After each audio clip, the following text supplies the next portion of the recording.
to another episode of the Solid Podcast. We're excited to have you all here with us today. We've had some great episodes lately. We have a really good one today with a good friend of ours, Marissa Hughes, and excited to have her here with us today. I've had the privilege of knowing Marissa for quite a while. In fact, I think, well, first of all, I should introduce my co-hosts, Jefferson Rogers to my left. No particular order here. And no particular order. Yeah, we just go wherever. And then Jeff Fieldstead over here in the corner. What's up, everybody? And in between us, we have our special guest, Marissa. And I think, Marissa, I didn't know you were there, but we had my oldest boy, Bridger. He was in the NICU when he was born because he was born like 2.5 months early. And so we were back and forth visiting him. And you were at the time a nurse or becoming a nurse. I was a nursing student. Yeah. Nursing student. And I think that's where you initially saw Lexi and I come in and out. Yep. And then somehow, within the next couple of weeks, we ended up on an appointment at your house. Yep. To do a And I was financial. like, Was That's that just a that guy. coincidence, or I can't remember. Yeah. So I saw you guys at the hospital. I saw Lexi and I was like, she is so cute. She's so put together. She's like, how did he get her? husband. She has this nanny. I was like, I want a nanny one day. That's freaking awesome. And helped take care of Bridger while he was in the NICU. And then it was like a week later, my ex at the time was like, hey, Logan wants to meet this friend of his. I'm like, okay. And then in walks Brandon. I'm like, wait, I know you. Took care of your baby. And that was that. That's right. Yeah. that's So awesome. yeah. So that's how you guys got introduced. Yep. Wow. And then from there, she got involved with our business at that time, Yep. right? And I'm going to let you tell your story and stuff here in a second. But yeah, so you got involved in our financial business and did really well there, built a team with us there, and you were still becoming a nurse. And Marissa, just so you kind of all know why you want to listen to her. At that time, she was married, but then got divorced. And as a single mother with two awesome boys, built a phenomenal business. She actually owns a company called Mavi MedSpa, and you have, 2 locations open up right now? Yeah. And has just been doing, just absolutely amazing. And so not only has she been an incredible mother throughout all that, but built a great business. Also has an awesome boyfriend. Is he still a boyfriend or is he a fiance yet? Boyfriend, almost fiance. Almost fiance. He's a One stud. of these days, He's a stud too. maybe by the time this comes out, Maybe you by know. the time it launches, yeah, we'll see. But anyway, we wanted to have her on the podcast today because she's just a great example of living a solid life, and especially as a woman taking care of her kids, building a business, doing it all, and doing a great job with it all. She's just been a great example to so many around her, and great example to me. I'm very proud of her. And so, Marissa, maybe tell us a little bit about your story, where you grew up, maybe because you have a awesome family too. I've had a privilege of Thank you. meeting your siblings and your parents, and maybe start with that and tell us your story.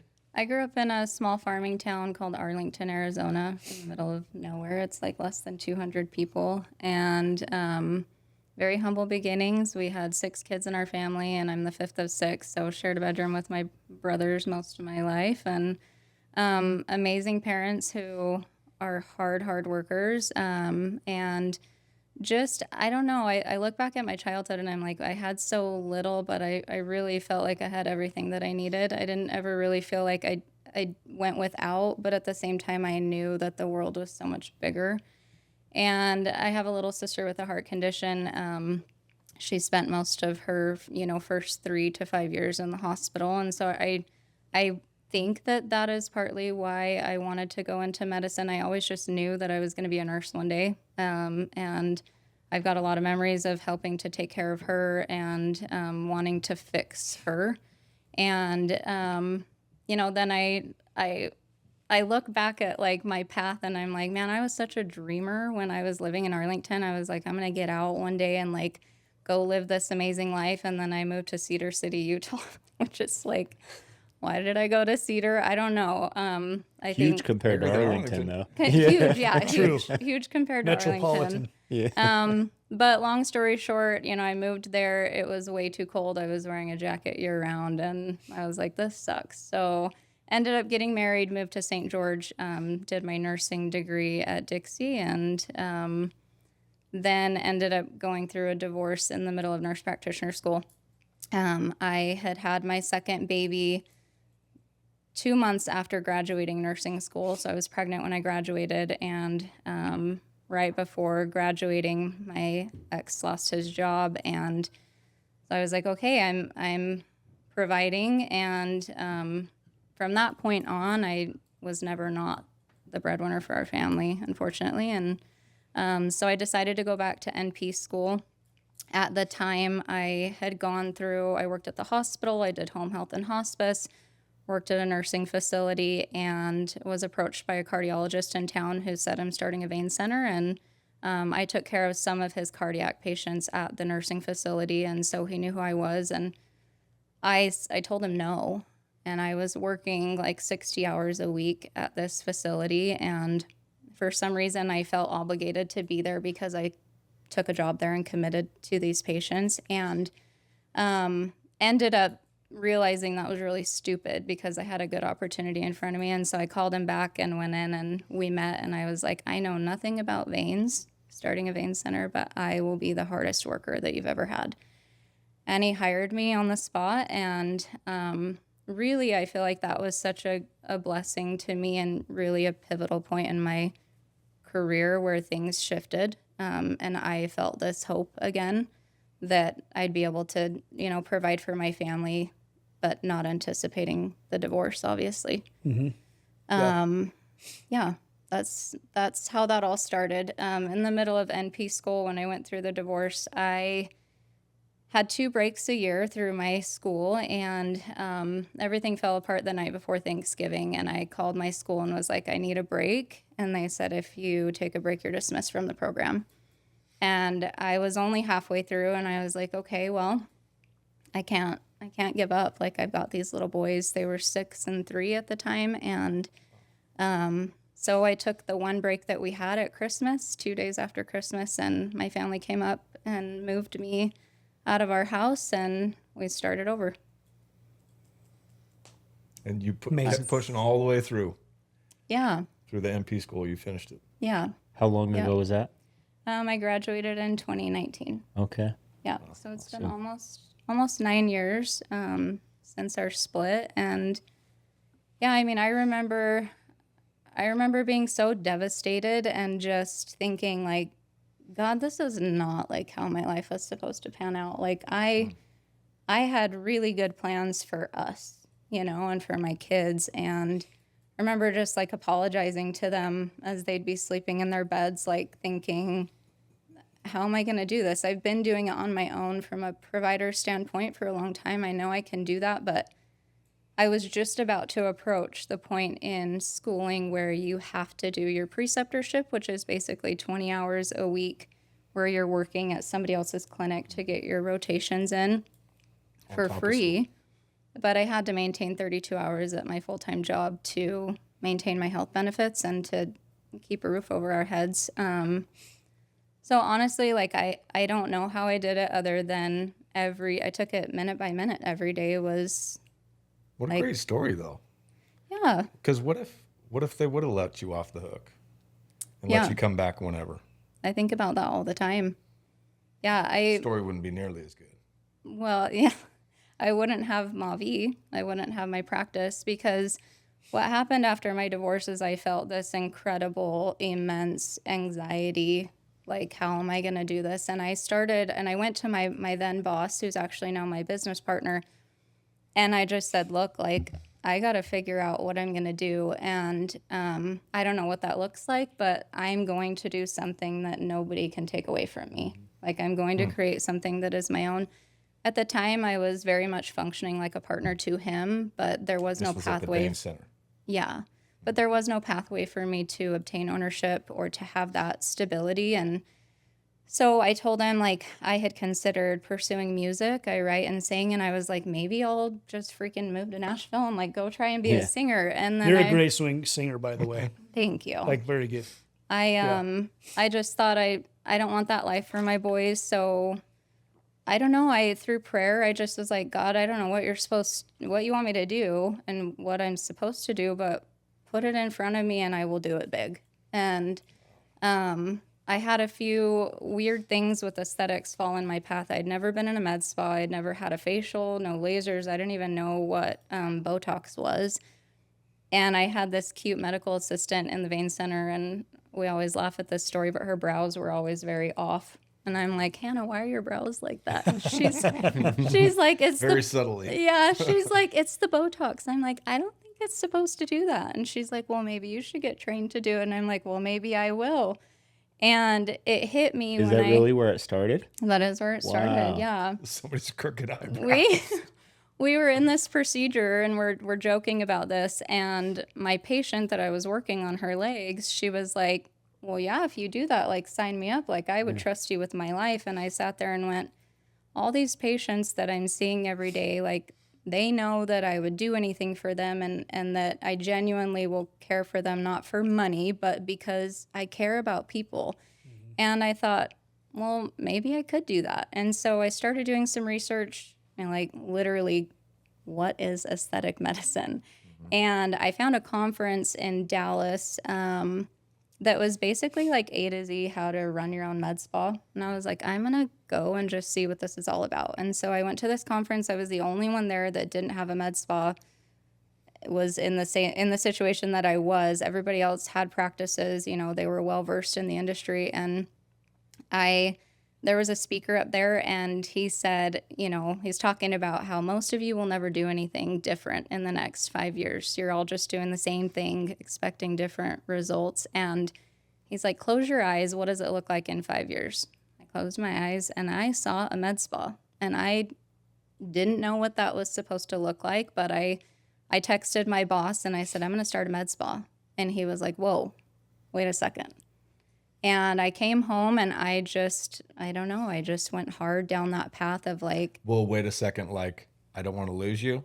Like, I think so, yeah. I mean, I was a huge integral part to his practice. Yeah.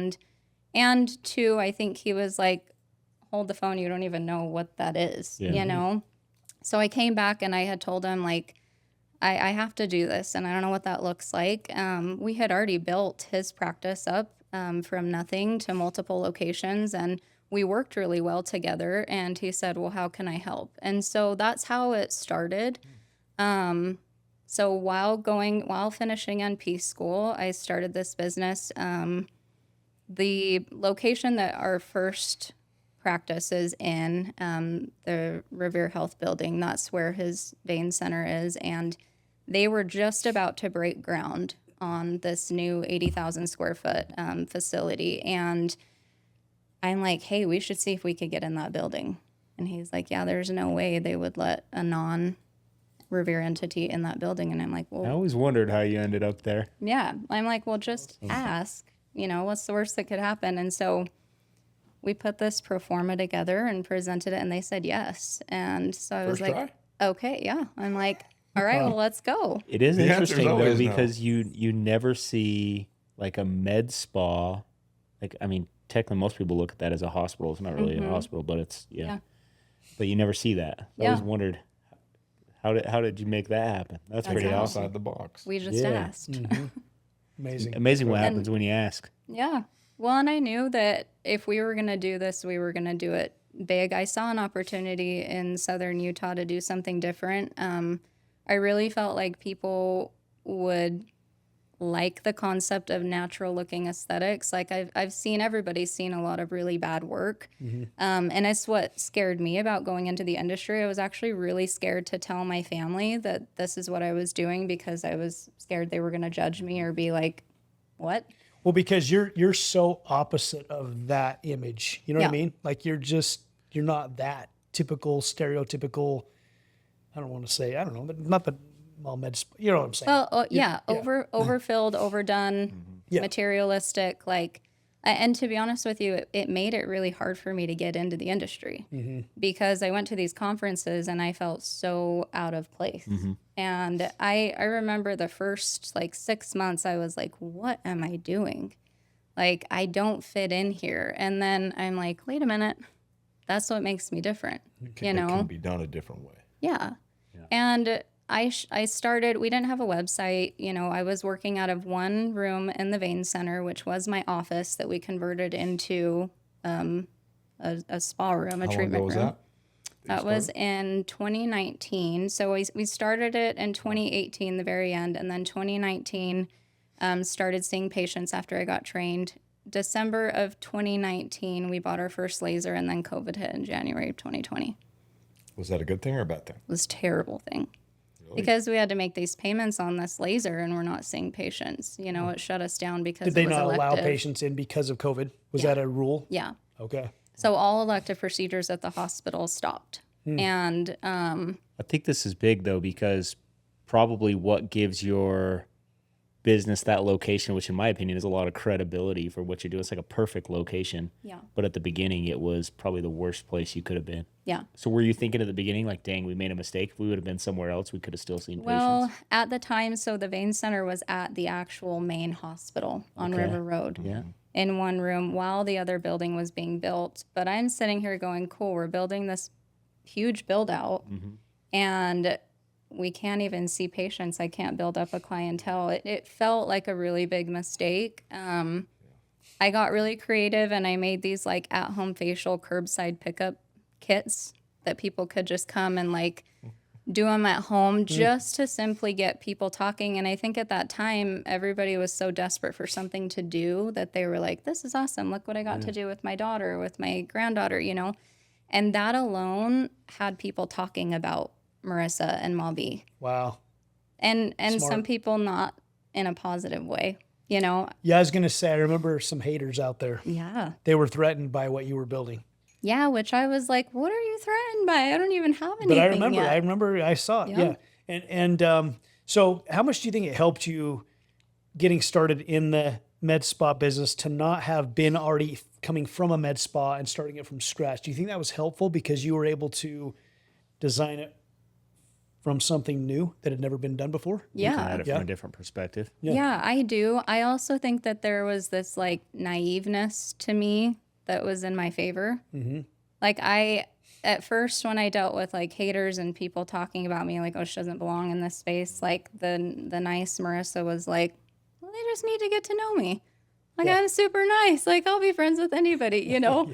And then I quickly realized like, okay, that's not really how this space works. And it's pretty cutthroat in the aesthetics industry. Like it's not just 'cause traditional.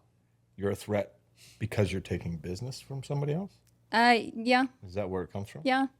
But again, I think that comes from, I mean, there's a lot of like scarcity mindset out there just in general. So we see it in traditional medicine too, you know, like competitors don't like people stepping on toes. But the aesthetics industry, I don't know if it's because there's women and women can be pretty nasty, but there's not a lot of this like camaraderie of like, hey, good for you, you know?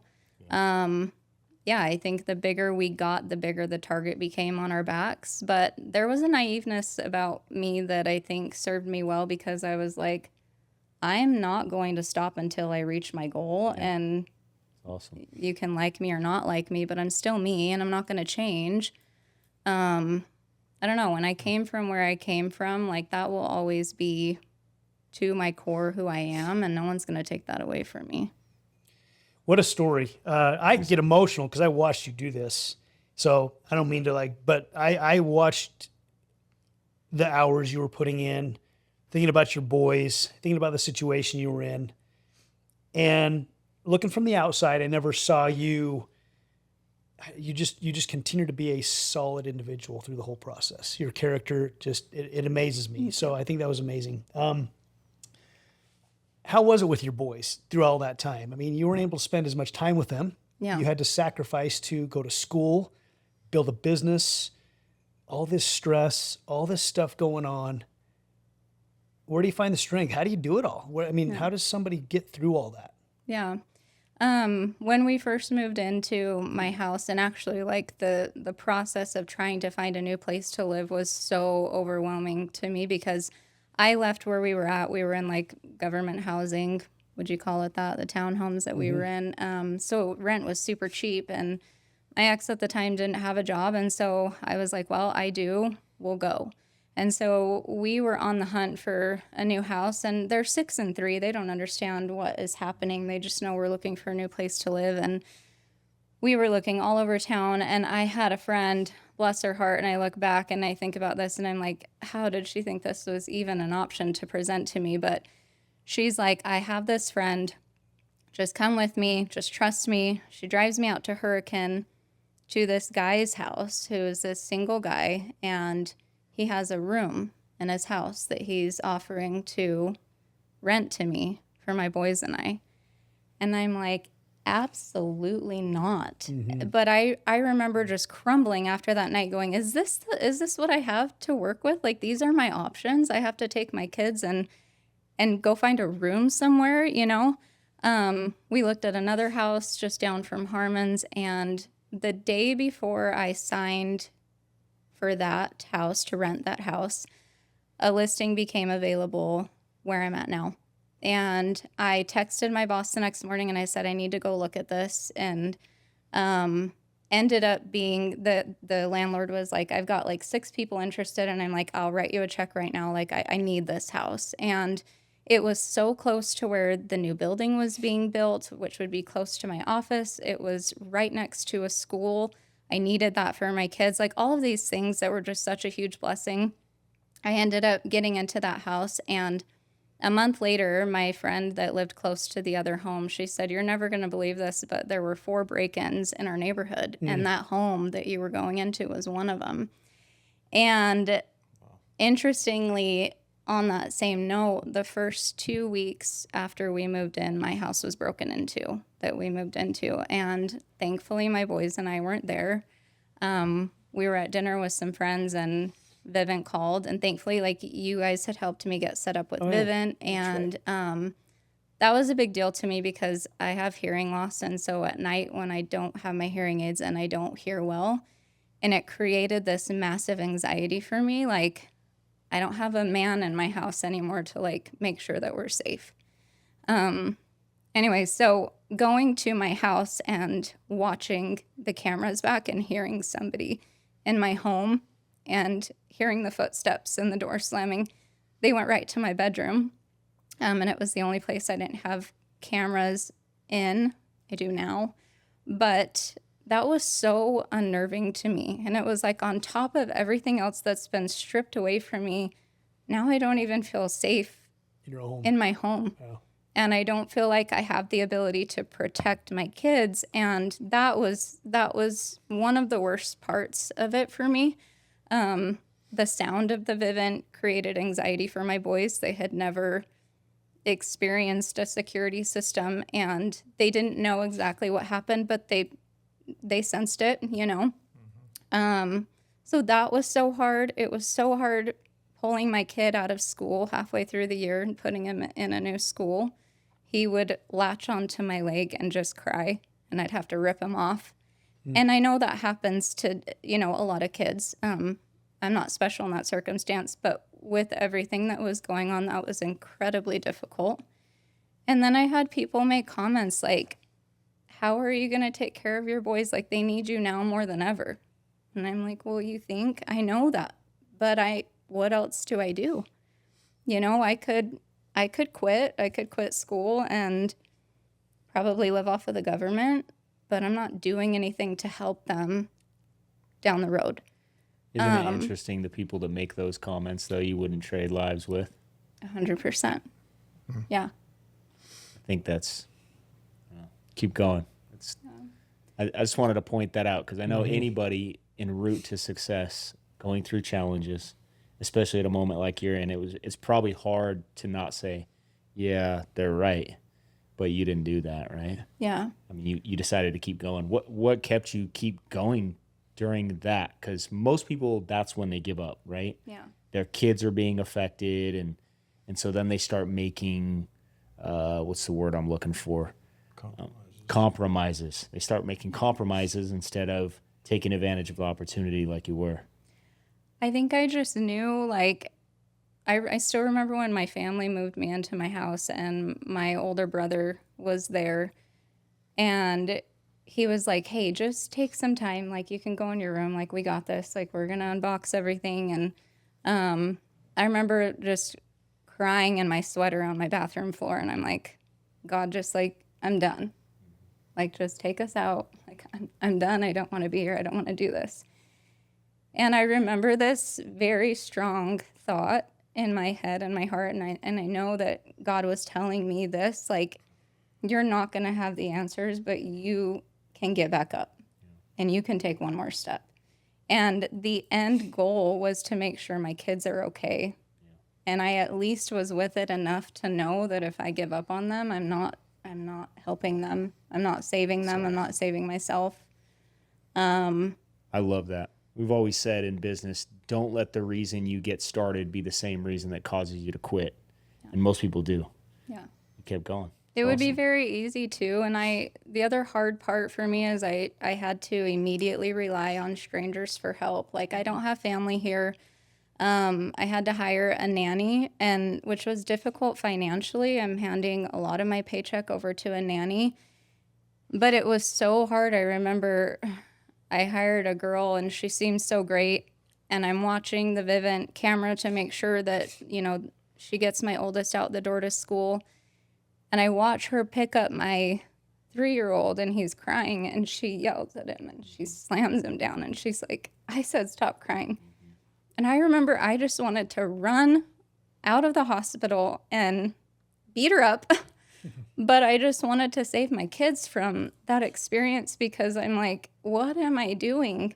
But I think the thing that made the biggest difference for us is, yes, I didn't have as much time with them. And I still hate that aspect. I try not to think about it because I do feel robbed of a lot of aspects of motherhood that I wish things were different. But I think the thing that has made my boys so great through all of this and has helped us heal so much is, like, when I was with them, I was 100% with them. And I didn't go to the single parties that I was invited to, the barbecues and the swim parties and all of those. Like, I did not have a social life. They were my social life. And I wanted that. Like, I want that time with them, and I wish I could get so much of it back, and I can't. But they saw that sacrifice, and they lived this journey with me, and they have learned so much because of it. What's cool is their perspective. We were talking about it before we started filming. Yeah. I'd love for you to talk about that because you hear your boys go through. And another thing we always talk about is an entrepreneur who's building a business is paying a price, right? There was a lot of early mornings, late nights, all these sacrifices you made, but your kids also made a sacrifice, right? Yeah. Mom wasn't around. Yeah. But I would love for you to talk about some of the things we were talking about before we started filming and how their perspective is now. Yeah. They're 15 and 12 now. And it's interesting because around 10 years old, my oldest started a cookie business with his little brother. And he's actually a really good baker. Like, he makes better cookies than I do. And because Awesome. yeah, you can order some. Sold. Because of being in school, I taught them from a very young age, like, how to make mac and cheese and how to make a quesadilla. And, like, this is how we do the dishes. And my boys have done their own laundry for years. And it wasn't because I was trying to be a mean mom or some amazing, fantastic mom. Like, that is what we had to do to survive. But it's interesting because he started this business. And so I'm like, okay, this is great. Like, I can teach them about, what I've learned as an entrepreneur. Well, little brother quit the business when things got kind of hard. And then when the money came in, he wanted to get back in the business. And I'm like, okay, let him back in. And Oakley's like, absolutely not. I'm not letting him back in. He quit. And he goes, Mom, if your partner quit and then wanted to get back in, would you let him? And I'm like, yeah. And he goes, well, I'm not you. It's like, okay. Good for him. So they've learned a lot about just, like, building a business. Like, my oldest started a photography business now. So they have this, number one, they have this mindset of working to create something. But the thing that I love most is if they write me a birthday card or anything like that. Sometimes in school they'll say, they do assignments like, tell us something about your mom, or 10 things I love about my mom. Like, my youngest, this last Mother's Day, he wrote out these 10 things that he loved about me. And all of them were like, she never gives up. She works so hard for us. So awesome. All of these things surrounding character and, resilience. And I love that. So for people that say like, well, how do you ever spend time with your boys, or they need you? I'm like, they've gotten a lot of me that I would have never been able to give to them, and gifts I would never have been able to give to them had I not gone through this experience with them. Yeah, how priceless is the lessons you taught them with your example. They were caught, not taught. Caught, not taught. Because you probably never told them that you were those things. My guess is they just watched that, and that's what came out and what they saw. Is that right? Yeah. Yeah, and I'm grateful for that, because I look at kids today, just, teenagers, young adults even, in hiring employees, and I'm like, nobody knows how to work, you know? And I grew up, I worked on a dairy at 11 years old. That was my first job, and that's where I learned how to drive a truck and dehorn bulls and gave immunizations to calves and all these things. And That's we a were very unique upbringing for a woman. Yeah. My brother-in-law's sister owned a dairy, and she hired me for a summer, and we worked sun up to sundown. And we would go to get like Mexican food at the end of the night, and I'm like, we smell like literal crap, and she doesn't even care. And I just remember thinking, like, this is work. Like, this is hard work. Up at 3 to 4 a.m., and we are working until sundown. So I think about that in relation to my kids too, and I'm like, they're learning some of these same lessons that I think will serve them well. And you know what's interesting is I was telling a story the other day to somebody, in my perspective of all the time that went in early on in business and the time away from family. It was, you got everybody emotional in here, damn it. It was, my perspective was so different than what my family perceived. Because when I tell the story, my wife is like, really wasn't that bad. But for me, I was gone. Like, I never saw my family for 2, almost 3 years. And then still, even into the 3rd and 4th year, I just felt like all my time was consumed with my business. And, for the same reason those boys are getting things out of that experience, watching you go through all those hard times, you'll have a tighter bond. Yeah. And you also, I think it's good to hear those things too, to be able to let them go. Because I've hung on to things, and I've got some shame and some guilt behind it. Yeah. And I just don't think it's necessary, because they don't perceive it the way that I thought that they had perceived it. Yeah, that's really interesting. And those boys are, they were young, and you're their hero. And I bet they don't look at it the same way that you feel about it. Well, and I know that it was harder for me than for them, because they were so unaware of a lot of the emotions behind it. It's like they didn't know when I turn off the lights to put them to bed because I can't stop crying. Or, I would put them to bed so that I could take a nap, wake up at 10:30, and then stay up till 3 a.m. to do homework. And I tried to give them as much stability as possible so that they didn't know. But I think ultimately, like, they know it was a sacrifice. It's been 9 years. Our bond is so, so close. Like, my oldest, I think he came this way, but I think the experience of going through a divorce, and he became the man of the house. Like, he is so emotionally in tune with me and my needs, and he just is, I don't know, he's just a different soul. Like, God knew that I needed him, and he's a good example to his brother, and we were blessed in a lot of ways through all of that. It's amazing. How much of, trying to think how to ask this question, how much do you feel, I don't know how to ask it. You've just done things to become the person that you are along that path. Do you think I have this thought lately of chasing success versus attracting success. Mm-hmm. Do you feel that, do you have any advice for anyone out there who maybe is chasing success versus just doing the right things and having success? I'm sure things have fallen into place because of what for example, getting the location you got. We just talked about that earlier, right? Right. Yeah. That tend to fall into place. Is there anything else like that you, I don't know if I'm even making sense, but becoming who you've become and then having things come into your life because of that? For example, Bryce, your boyfriend, maybe. I don't know if that's something that kind of came together. You weren't searching for that, I don't think. No, in fact, I was like, all right, God, if you want me to be with someone, you better plop him right in front of me because I'm not looking. And he did. How'd that happen? I have a friend who works with him in the OR. We went to nursing school together, and then we worked together in the vein center for a short period of time. And she texted me one day and was like, I know this amazing guy. And I'm like, that's what everybody says. And she's like, no, really, he's a good one. Like, you got to let him take you to lunch. And yeah, I let him take me to lunch. I liked him, and then I got really scared, and I was like, I can't talk to you anymore. I need a minute. And he was like, he respected me and was so patient with me, but it's interesting because I had developed so many walls that I didn't even know were there. And when it was finally time to let somebody in, I didn't know how. And I thought that I did. I took 5 years to heal and focus on myself and my kids and my business. But I was talking to a therapist, and she was like, Marissa, you have been in a state of independence for 11 years. Yeah.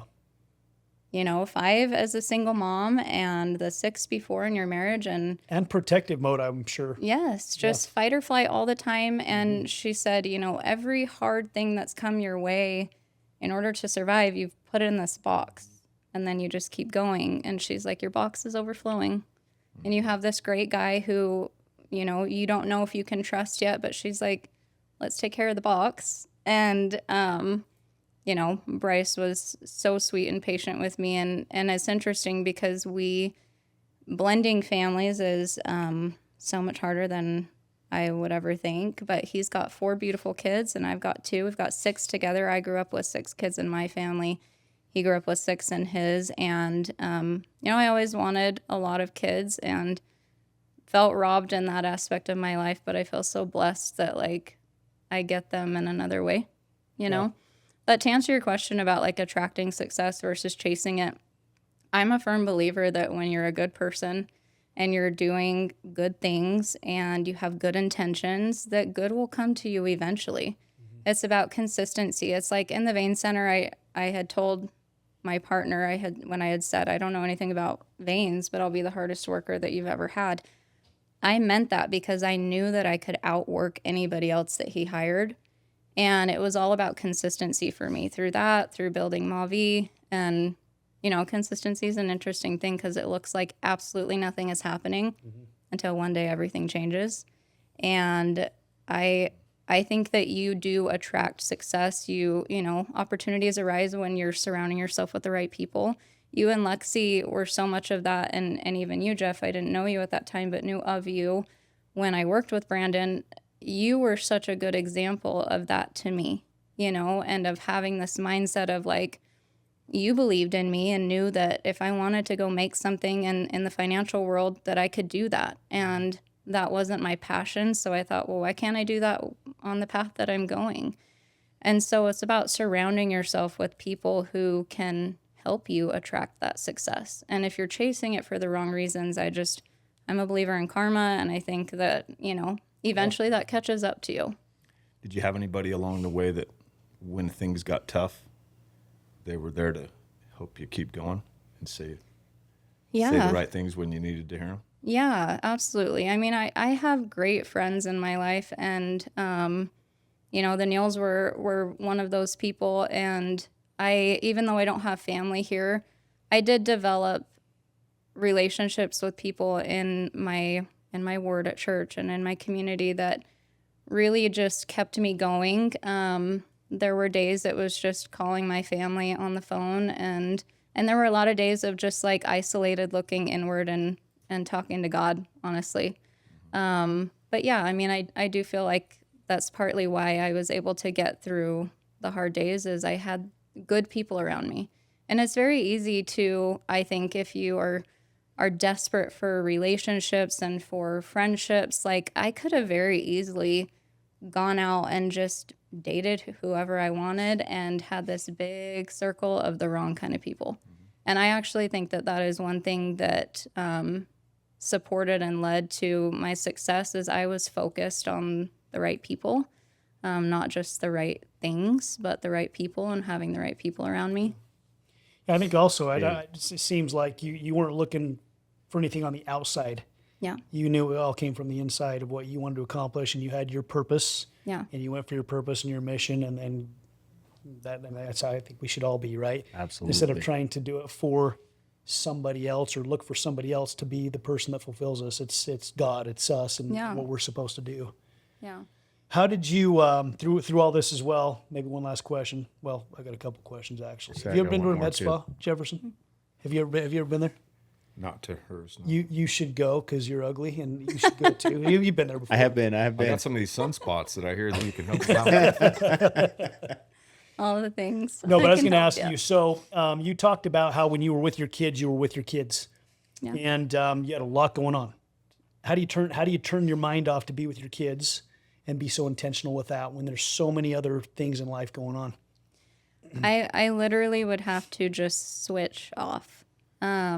When I was in school, it was particularly hard because I was constantly worrying about my next test, the deadline, my assignments, and having enough energy to stay awake for it all. We always laugh because my mom growing up, I remember her taking naps at like 11 o'clock, and then she'd wake up at like midnight and she'd finish laundry. And we're like, Mom, why are you doing that? Just go get in bed, And then that became me. And I think about her a lot and like what she sacrificed to get everything done. And I had to develop that same pattern. Like when I was with my kids, I needed them to know that they had my attention. At the same time, there were nights when they were helping me study. I made these giant Post-it sticky notes, and I would teach them to read and make it into some game that they thought they were playing with me, but really they were helping me study. And yeah, I don't know. I had to literally say from this time to this time, this is what I'm doing. And then I'm going to put them to bed, and then I'll take a little nap, and then I will devote my time to school. But it was hard. I mean, your brain gets so overwhelmed and your nervous system gets so overwhelmed by all of the to-dos and the lack of time in one given day when you have so many things to do. There were a lot of crumbling days. But the key for that for me was I can't stay stuck in that. Like I can have a meltdown tonight and tomorrow morning I'm going to get up and nobody will know that I had a hard night. Mm-hmm. Yeah. Wow. So what's next? Unbelievable. Yeah. It is unbelievable. What's next? What are your goals now? 'Cause you've done some pretty awesome things, but I know you got some goals in front of you. Yeah. I actually haven't talked about it with anybody. Here we go. Yeah, so I really feel this like calling, and I have for a couple of years, and I've had this tug of war with it for a while, but looking at my boys and what I've been able to teach them, and seeing this need for like helping the next generation of entrepreneurs and CEOs, that's what I'm going to be focusing on, is helping the next generation of CEOs through a course called the Teen CEO Blueprint, and it's an online course that I've written, and opportunities for mentorship and stuff like that. And it's something that I'm like, might not be this big moneymaker, but it's part of the legacy that I want to be able to leave behind and give back, because I didn't have any of that. I had, no knowledge of business at all whatsoever. And I just think, man, I could have really been a force to be reckoned with if I had been, guided early on, and I didn't have that opportunity. Wow. So that's awesome. Yeah, so thanks cool. for getting that out of me. This could be your hype man. He's I'm really excited. good at promoting. So when you're ready, I love it. It's amazing. Yeah, it's cool. Yeah. That is so cool. Well, and I think more people do need help with that. There's so many people that have the skills, the talent, the ideas, but being able to actually implement it, before life gets in their way and get some momentum is crucial. Yeah. And a lot of people, everybody says what you said, right? It's like, it's the story we all have. It's like, man, if I would have just had somebody teach me this or teach me that or teach me this. And especially for the youth, there's so many kids that have incredible ideas, but they grew up in households with parents who have had jobs, and their parents love them, and their parents almost discourage them from starting a business, not because they don't want them to be successful, but they think that it's scary, or they don't have the know how to knowledge. support them. Exactly. Yeah. Well, So that's what why a I think powerful tool. It's a powerful tool, and getting it out there in front of people, they'll take advantage of it, but only if it's there. Because I'm sure that had those opportunities been presented to you earlier, you might have jumped on it, just like when you went to that first conference. Yeah. But you were there. Nobody paid for you to be there. Yeah. Nobody donated a ticket. You had to pay your way. You had to buy your ticket. And if you can get it in front of the right people, then it's up to them to be able to go in there and utilize it and do something with it, just like you did. I've got a similar story. Nobody could have paid for me to go to an event when I was at these stages of my life and helped me change anything. It had to be my decision. Yeah. But it was the right message at the right time. And if you get it in front of the right demographic, man, Change a lot of lives. those early transitionary type or periods in teens' lives. Yeah. I'm excited. Be huge. I don't know. I feel called to do it, and I feel excited about it, and I think I'm supposed to do it. Just like, So what kept you from talking about it for so long? you know, You said it's been years you've been talking about this. well, I've been thinking about it for to years, yourself, and I guess. yeah, it's honestly, it's just been a time thing, but I'm like, I'm always going to be busy, and I'm always going to have too much to do. So just going to make it it's Such out a happen. there. good piece of advice. Hope someone gets that on replay. You're always, say that again, would you? You're Forgot always what I going to be said. No, I'm busy. just kidding. You're always going to be busy, and you still have the same amount of time in any given day. So it's just a matter of making the most of the time that you have, So good. creating that time. It really is. Because most people, that's the reason why they don't achieve success is, oh, I'll do it when I'm not busy. I'll do it when I complete all this stuff. Or, oh, when I get all this stuff off my plate, then I'll do it. Right. Well, you'll Never never ends up- feel ready. Yeah, I didn't feel ready when Dr. Jones came in and was like, okay, they said yes, we can do this. I was like, oh shoot. Like, now is the most unideal time to actually start a business, considering I just went through a divorce. I'm in school. I don't have time. I've got basically 2 jobs. But I'm like, okay, let's figure this out. The excitement was bigger than the fear. Yeah. Yeah. Yeah. The vision was definitely there, and it was definitely bigger than the fear. Yeah. Well, not only that, is you've got the work ethic and you got these personal values built in because of your upbringing, and you also follow through because ideas are a dime a dozen. Yeah. And you had some great ideas, but the key contributing factor to the whole thing working was even when the things were tough and it didn't seem like it was the right time, you just did it anyways and you followed through. Yep. Execution. The Yeah. execution has been incredible. I think that, like, one thing that I really came to believe and recognize through all of this is, like, yes, I had to do it on my own, but, like, I believed in myself so much that I knew if the floor continued to crumble, I was going to find a way back out. It's like a bird doesn't rely on the strength of the branch, right? If the branch falls out, it relies on its wings. That's how I felt, was like, I will pick myself back up, and I'll be okay no matter what happens, but didn't mean it didn't hurt. Where does that belief come from that you're talking about right there? The belief in yourself for you. Honestly, I've asked myself that question. I don't know if I can pinpoint it, but I think, the way that I was raised by the parents that I was given and so blessed with, I watched my parents work their butts off, and we lived in this tiny little home. The walls are basically like cardboard, and they believed in me. And it was like anything that I said I wanted to do, they were like, okay. And so I don't know. I think I was a dreamer. We used to watch, like American Idol and The Voice and stuff. And I was like, I'm going to be on that stage one day. And I believed it, And You could have been. I You could have been. Don't you think? I think. I think I could have. I do. And I think you would have done well. But just that, I've I- heard you sing, it's amazing. So, yeah. Maybe in another life. I don't know. But Hey, it's never too late. Maybe that's another goal we need to set right now. Yeah, maybe we need to pull that one out. Exactly.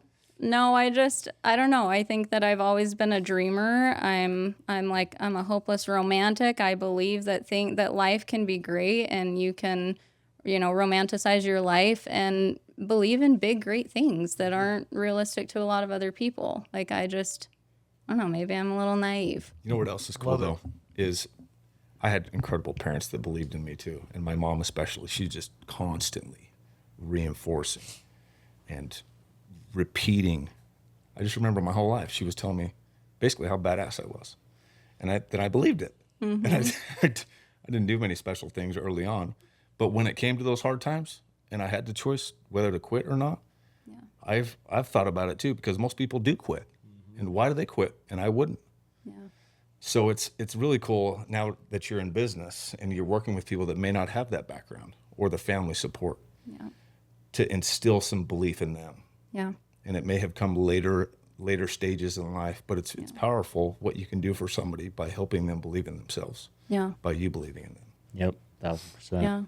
We, I've been asked to speak at some conferences in aesthetics, just, some business focused and some with different procedures and whatnot. And it's been so rewarding to be able to share some of my story. So many people have like much more incredible stories and so many, hard things. And, but to be able to share my little story and to have you got people, a pretty awesome story. thank you. It's amazing. But to have people say like, people have written me letters, just thank you so much. Like this was the reason that I came to this conference, was to hear you speak. And I'm also a single mom, and I don't know, it's been really cool. I started a couple years ago an event that we do at the spa every December, called This One's For You. And it's where we open up nominations to the community and they can nominate a single mom in need. And we host a night of pampering for them. And we get gifts from the community and give them gifts that they can open up under their tree that they didn't buy for themselves.